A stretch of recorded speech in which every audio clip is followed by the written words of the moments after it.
Hi there, it's Leandra from PaperArtsy and I'm back with part 2 of how to finish off this very simple painted background that we did in a previous video. So for this I'm going to use Joffy Set 13, which is a really nice floral set of stamps. These are hand drawn by Jo Firth Young, and when you buy these stamps they always come ready trimmed out just like this, so all you have to do is peel the stamp off the index sheet and then put it straight onto your acrylic block. All of our stamps in this series are on easy mount foam, and the foam is designed to cling to any smooth, shiny surface. So I'm going to stamp this image first, which is the little grassy bits, and I'm going to put that across the bottom. I'm using Ranger Archival, but often I will use VersaFine as well, so it's just whatever you prefer. And I'm just going to stamp those across the bottom there. Okay, and I think we need to have that nice big flower. Now the great thing about these is you can just sort of bend the stamp to however you want it to go. So let's just put it on there. Give the stalk a bit of a twist, and then you can see you can position just by adjusting it like that. So that looks good enough. And we'll just get some ink on there.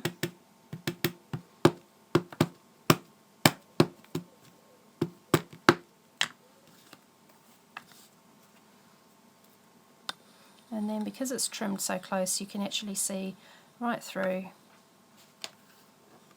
I tend to put a lot of pressure on the flower head and less on the stalk because that's quite fine detail and you don't want to, you know, blur the image too much, so you don't need as much pressure on the stalk. But there you go, that's a lovely stamp. And have we got room for something else? We might be able to fit that up the top. So when I'm doing quotes and things, what I do is actually use the acrylic block as a guide. So I'm using the side of the acrylic block to make sure that the font is straight. This is hand drawn, so handwritten. It's not, you don't have to be absolutely perfect, but if straight lines are your thing, then that's an easy way how to get it right. Okay. Right, now before we go on to the next step, because what I'm going to do is use frescoes to colour this in, we need to make sure that ink is thoroughly dry. So give it a quick zap with the heat tool. This ink is quite fast drying, so it shouldn't take too long. But you do need it to be thoroughly dry if you're going to add a wet product like paint. So for this next step you'll want a couple of paintbrushes and some water. So what I do is just squirt a little bit of water onto the surface of my craft sheet, and then I'm going to get, this time, some translucent paint. So let's start with pumpkin soup. I probably only need a quarter of that amount, but what you want to do is first of all get your brush nice and wet from the water, and if you just use a paper towel just to sort of feel. You don't want it sopping wet, you just kind of want it damp, so you can get a good feel for that.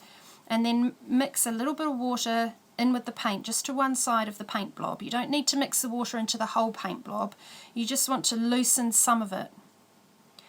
And then we're going to use that to colour in. So we'll start this, I'm just going to base coat the whole thing with the pumpkin soup, and instantly you'll see how the flower starts to just pop off that background because we've added another layer of colour.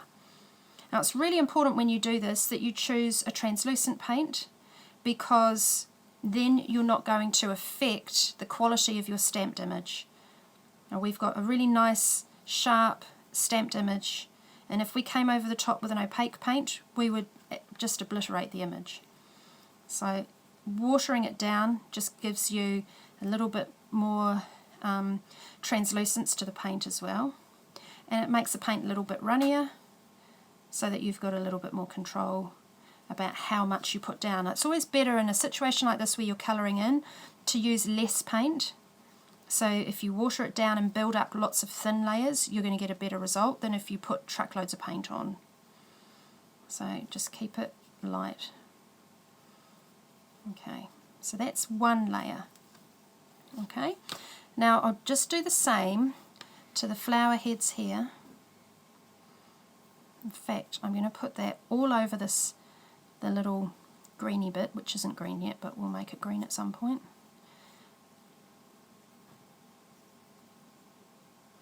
And this one's pumpkin soup, so it's a good base colour to start with. Right, so next I need to go up a colour. So I'm going to take it up to Smoked Paprika. This is also a translucent. This is one of those paints that quite often, if you haven't used it for a while, it will need a bit of a shake. So I just tend to hold it like that and tap it on my hand. The other thing I do, if I see that the paints have separated a little bit, which it's a normal process for that to happen over time, then I'll just store it upside down overnight, and then the next day turn it back around and it will have actually mixed itself up. Okay, so again, we've got a damp paintbrush. I'm pulling a bit of water into the Smoked Paprika, and then we're just going to add another layer of colour on here. So this is where you're going to use your piece of paper towel to just get the right amount of paint, and it sort of takes a bit of practice, but you don't want loads of paint on there. It's also going to make a difference as to how warm it is, if you're doing this in winter or summer, or humid conditions or dry conditions, and so you'll get a feel for how much water you need on your brush and how much paint you need on there. At this time I'm just coming up to that little star section and then working it out. But because this is working on a paper chipboard, it kind of dries instantly, almost on contact. So it's a really, really fast process.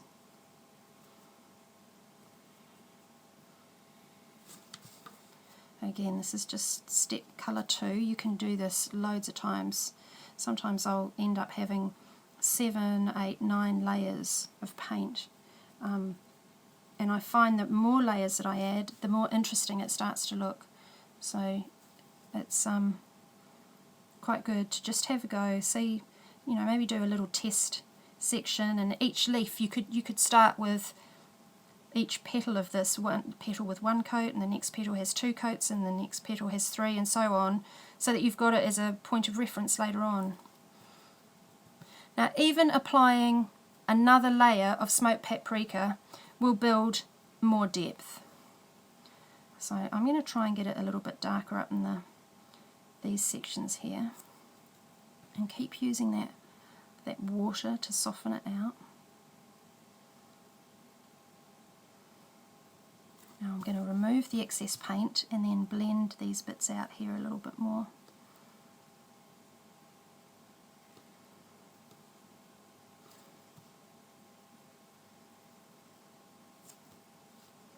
A bit of water, a bit of paint. Oops, there's a thunderbug.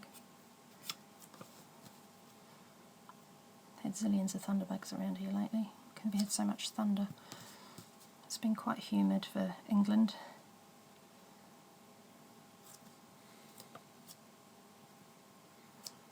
And can you see how now the centre areas are just starting to get ever so slightly darker with each layer.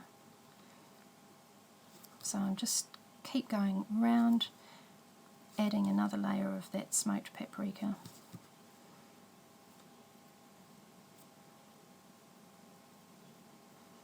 So when you're happy with that, so I've sort of got Smoked Paprika in the centre and it's a bit more pumpkin soupy at the edges. If you want to darken your pumpkin soup, you can come back in with more pumpkin soup and come back over the top again. Sometimes like working from the outside in, like that. And you see just one more layer of that on top adds another bit of depth. So you don't have to start light and go dark. You can come back over your darker shades with the lighter ones again, like I'm doing here. I'm coming back over the smoked paprika with the pumpkin soup, and it just is going to give more warmth, more depth, and it also, each layer I add makes that pop off the background that we created originally. I'll put a little bit, another layer of pumpkin soup on that centre section there. Okay, back to these guys. So while I'm letting that have a bit more of a chance to dry a bit more thoroughly, then I just sort of sneak back and go to another section.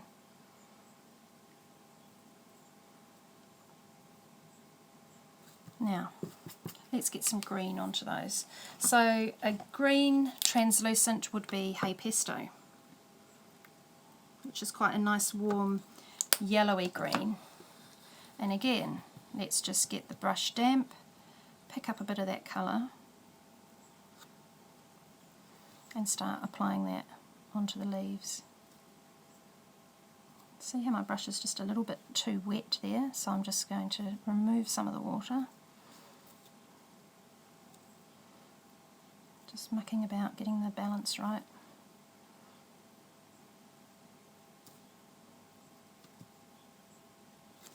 And then we need some green grass across the bottom, so we'll just get a bit of that on there.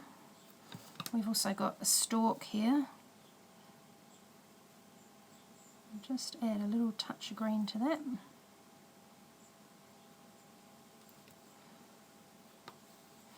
And then come back for another layer. So the base coat that we've got on here is quite, the original background we started with is quite green, so it might take a few layers for the hay pesto to start to pop. But the other option that you've got is you can always mix into the hay pesto a slightly darker colour to take it up a shade, which I think is what I'm going to have to do here, because it's not quite showing up as much as I would like. So another translucent to mix into that, we could use either Hyde Park or green olives, or even holly. We've got 3 darker greens. Hyde Park's quite a nice grass type green, so you can see how it's just a little bit darker than the hay pesto. So if we mix a little bit of those two together, we'll create another colour that's just a shade darker than hay pesto, but not quite as dark as the Hyde Park.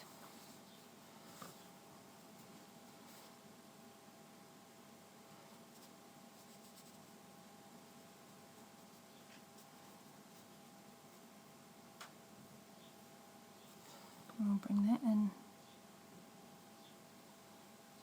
on here as well. And all these little grassy bits you just draw over the top of the sections, and it just sort of makes them stand out a little bit more. Probably need a slightly finer brush for that, don't I? Oh well. And then let's get it a little bit darker on these leaves.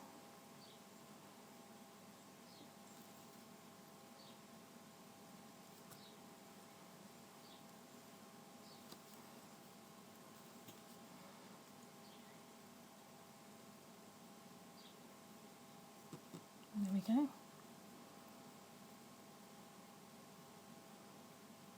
Okay, so a bit more oomph. We need to come back to this, so I'm just giving the brush a clean in water, and we're going to come back and add some more colour into the flower head. So my next step would probably be either blood orange or claret. So we've gone from pumpkin soup to smoked paprika, and now just a little bit of blood orange, and it's just going light, medium, dark, just taking the shade touch darker. So try and get the paintbrush wet, but not too wet, and then we'll come back on here and see what happens. Put it on, and then I'm just going to soften that out.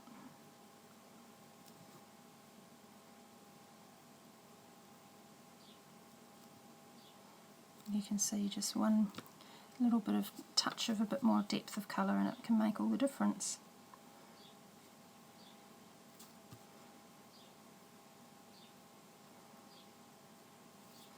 You can do this in sort of a bit more of a wishy-washy, inaccurate watercolour style if that's your bag. I make no bones about the fact I'm not the best or the most patient person when it comes to colouring in. So I'm not really, it's not my thing. So if I can do it, you can do it. Let's just start light and don't use a lot of paint. That's what I find seems to be the trick here.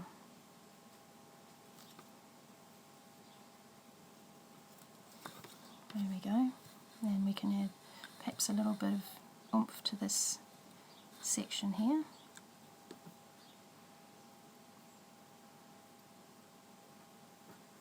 You just hardly need any paint at all. It's brilliant.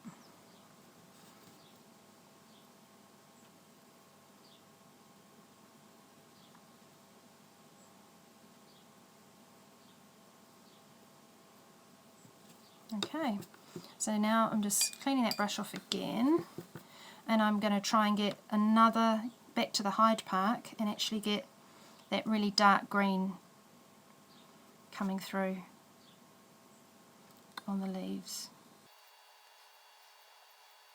Too much paint there. So all I'm doing is just wiping it off onto my paper towel to soften it back because I've just got way too much paint on that bit there. It always amazes me how it just sort of stands off the background so easily once you've added the layers, and it's brilliant because the actual image of the stamp hasn't been diminished whatsoever by the paint. So this is why you need to, when you buy your colours, think about opaque and translucent and which ones you're going to use where. Don't worry about the actual colours, just buy the colours that you like, but it's important to have a good mix of translucent as well as the opaques. I always use the opaques at the beginning when I'm making a background like I did in the other video for the first part of this video here. Now to finish this off, it needs something else. I quite like to use a little script stamp.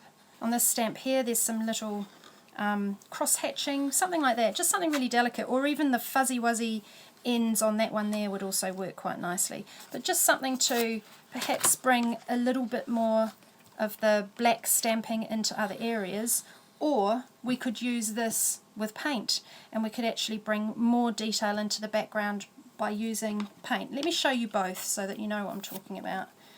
If you're going to use paint onto a stamp, this is where you actually do want to use the white side of your piece of foam.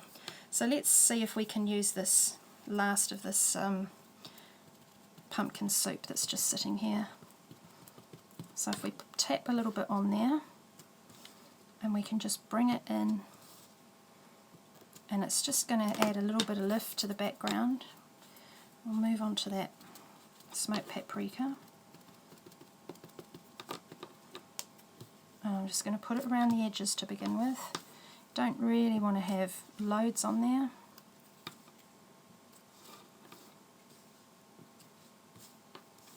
You can see it just adds a little bit more interest to the background in a few sections. If you want to notch it up, then you again repeat the same thing. I've hardly got any, what's that one, blood orange. Let's see if we can get a little tickle of it in at the sides.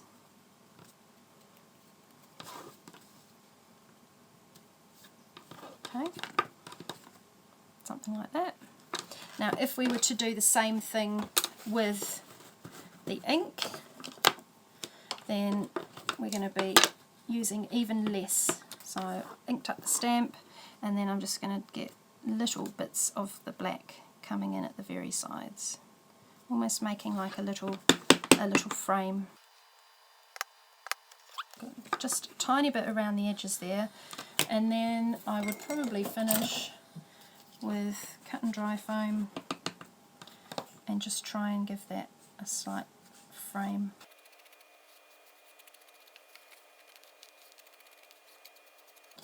You can use your distress inks on top of, if you wanted to do something that perhaps wasn't quite so black as I've just done it there.